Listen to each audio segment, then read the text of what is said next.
everybody. So I've actually been trying to record this video all day. It's about 4:15 here Central Standard Time, and I'm glad to finally be getting to a point where I can get the video recorded. What I wanted to talk about today was a video on how you can make almond milk at home. So if you are drinking nut milks that you're purchasing from the regular grocery store, and you would like to try to make them at home, making nut milks at home is actually really easy. And one of the most popular nut milks is almond milk. And so I wanted to show you how you can make a simple almond milk at home. Now, before I start, I just want to share a few notes about almond milk, and I do have some notes down here on the side if I glance down. The first thing that I wanted to share with you is that if you are wanting to make almond milk because you're interested in a raw beverage, maybe you're exploring raw foods, or maybe it's just something that you like to incorporate from time to time, as I do, then you should know that in the US since 2007, the US Department of Agriculture has banned the sale of truly raw almonds unless you purchase them directly from a farm or farmer. I believe you can also get them on Amazon. So the reason is because almonds can have a mold called aspergillus that can result in an aflatoxin that can cause chronic or acute poisoning, essentially, to the system of humans and animals, and in high doses it can be fatal. So that is the reason that the USDA decided to require the sale of almonds if those almonds, or to allow the sale of almonds if the almonds have been sterilized, but not otherwise. And again, you can get them directly from a farmer, but like where I am here, it would be very difficult for me to get them. So if someone knows something different or has a resource for where to get them, I do have a couple of resources, but I don't really want to put those on my YouTube video, just in case there's something about my YouTube video that someone disagrees with, and then I don't have my video attached to those farms, which happen to be, I believe, in California.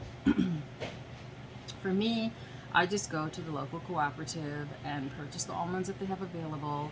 There is something called transitional almonds. I think sometimes you'll see, it'll say perennial. I believe that's the term, but basically what that means is that the farm that is growing those almonds is not organic yet, but they are on their way. So there's a process that has to occur over a period of years before your farm can be considered organic. So you can buy transitional almonds, you can buy organic almonds, but again, truly raw almonds are probably not readily available from your grocery store or local cooperative. And the ways that the almonds are sterilized is through steam heat, through irradiation,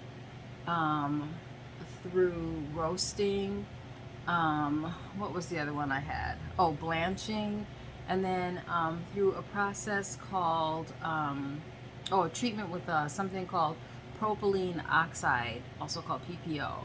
Now, PPO is considered a carcinogen. It is banned in European countries. And there was an interesting note I saw that said even the National Hot Rod and American Motorcycle Racing Association banned the use of PPO as an additive, a fuel additive, because it was so dangerous. So personally, I would avoid almonds that had that chemical.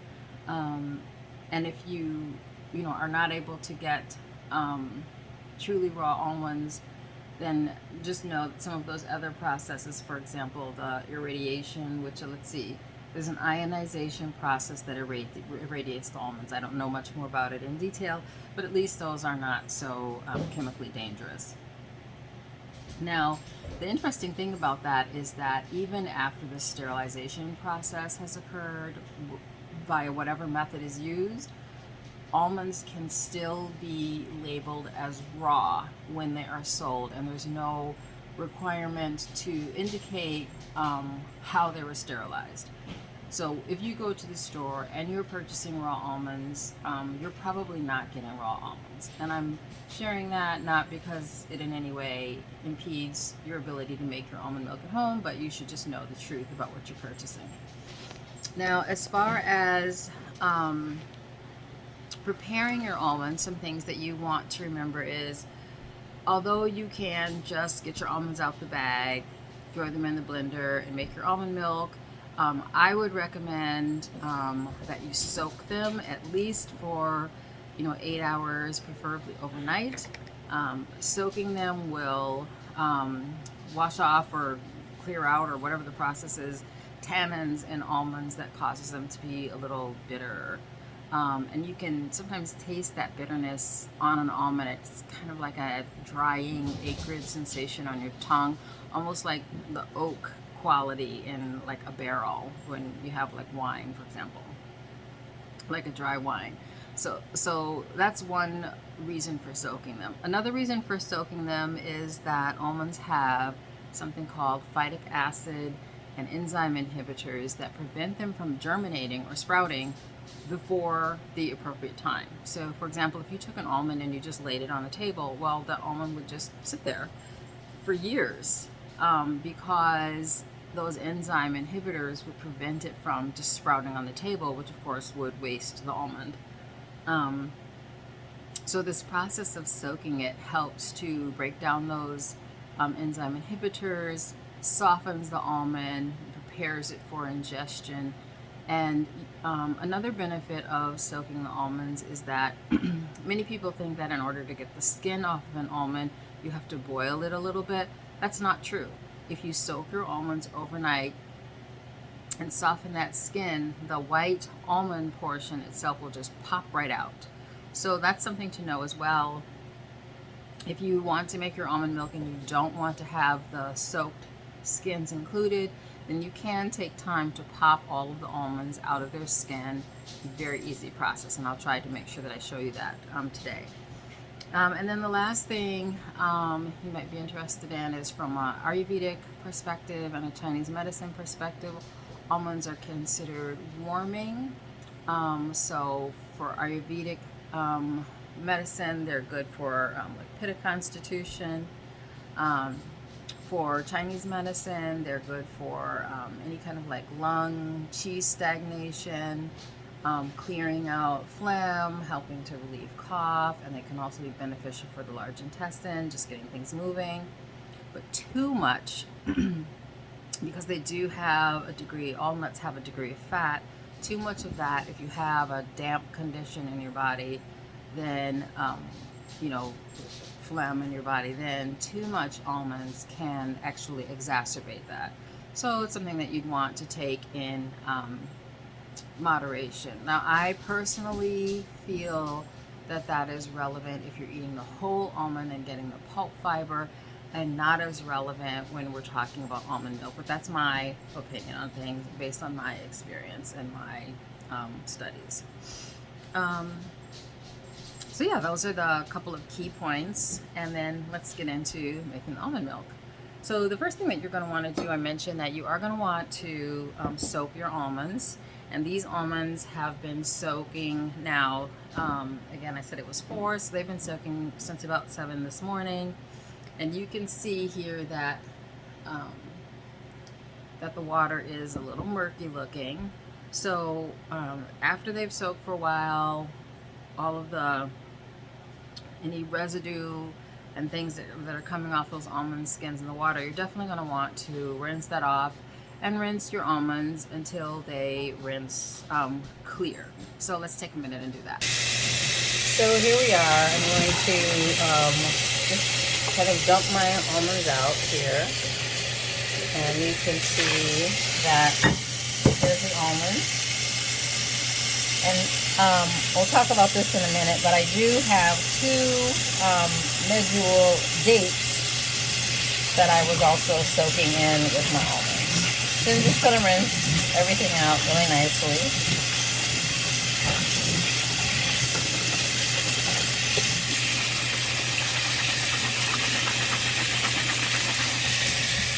And then I'll just show you that what I said about once these have soaked, then the peel just comes right off. Okay, so after you have rinsed them, and again, if you want to, you can take them right out of the seed. And one more time, just for good measure. See? Just pops right out. So you can take all the skins off if you want to, or you can also just put your almonds in a blender with the skins on. So either one is fine. It's really just whatever your preference is. And I mentioned that I was also soaking some Medjool dates in with mine. My Medjool dates are really soft, so they'll blend really nicely, but we'll set those aside for a minute. So let's get these almonds into the blender. Hold on.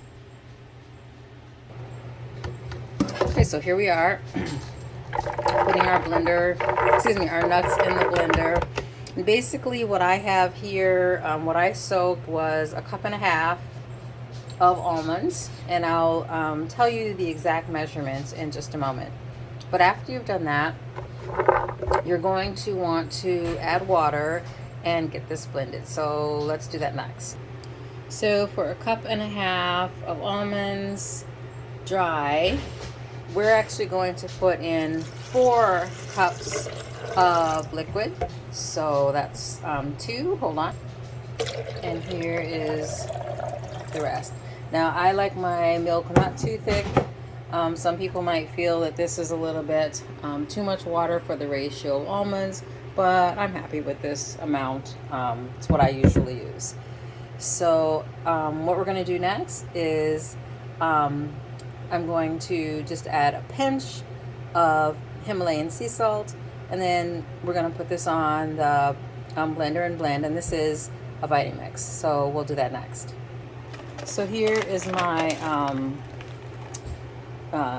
Celtic sea salt, and I mentioned we're just going to put a pinch in. So I'm sorry, I'm holding the phone with one hand, so hang on just a minute.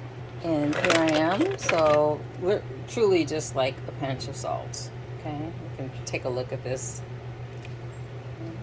I might put in just one little pinch. Okay, so that's sufficient. And again, I'm going to put the lid on here, put this on the blender, and blend it up really well. So once I get this on the blender, get everything turned down.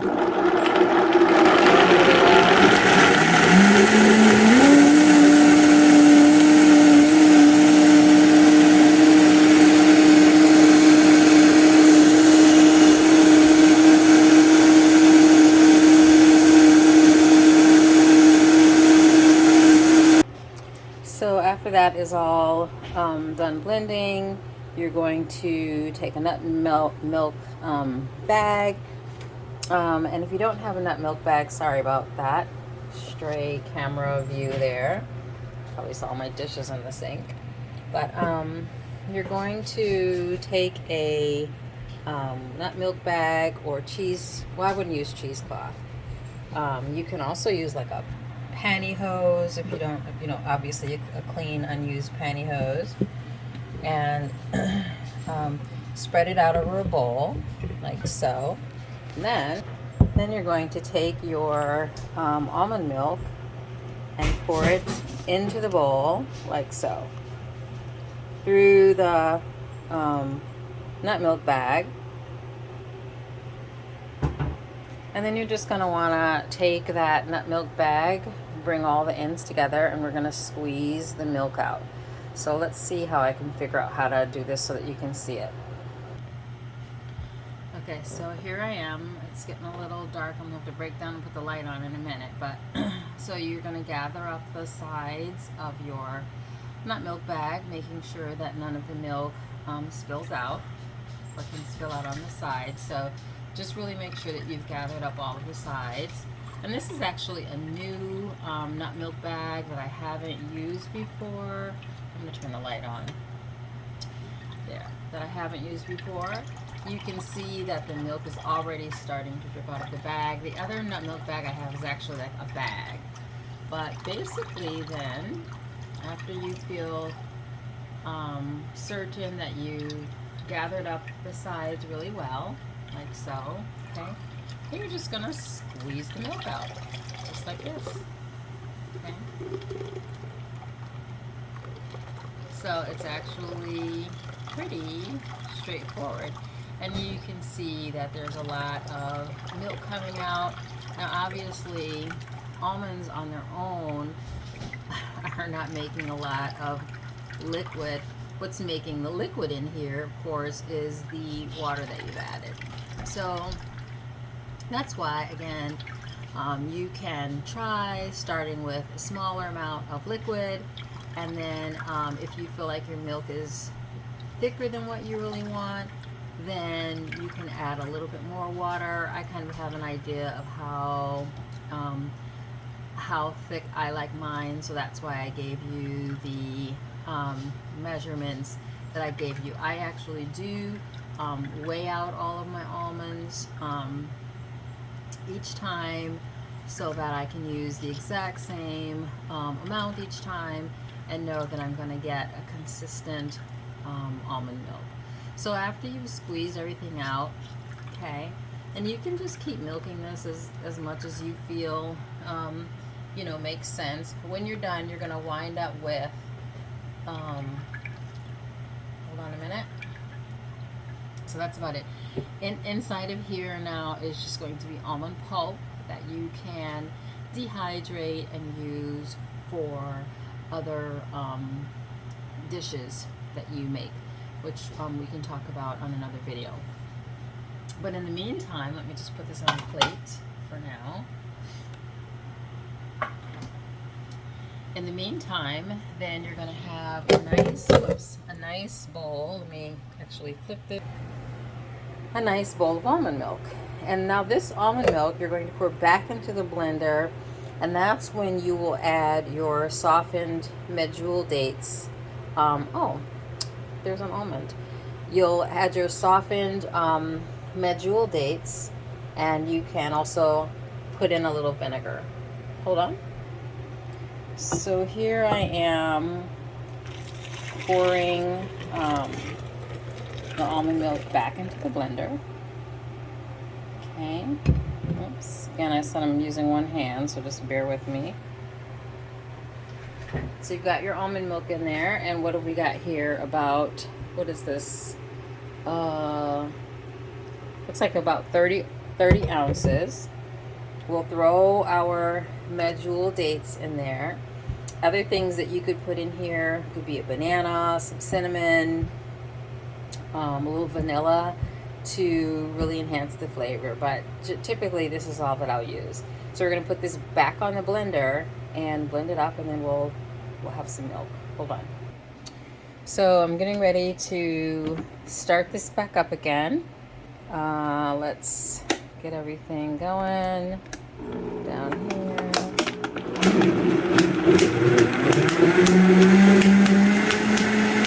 That sounding here is the Medjool date.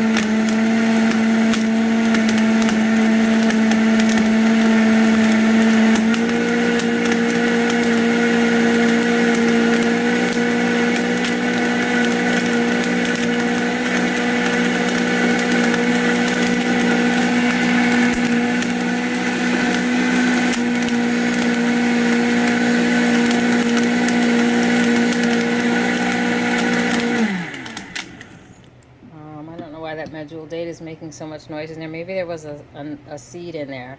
But at any rate, let's pour out a little milk so you can see what this looks like.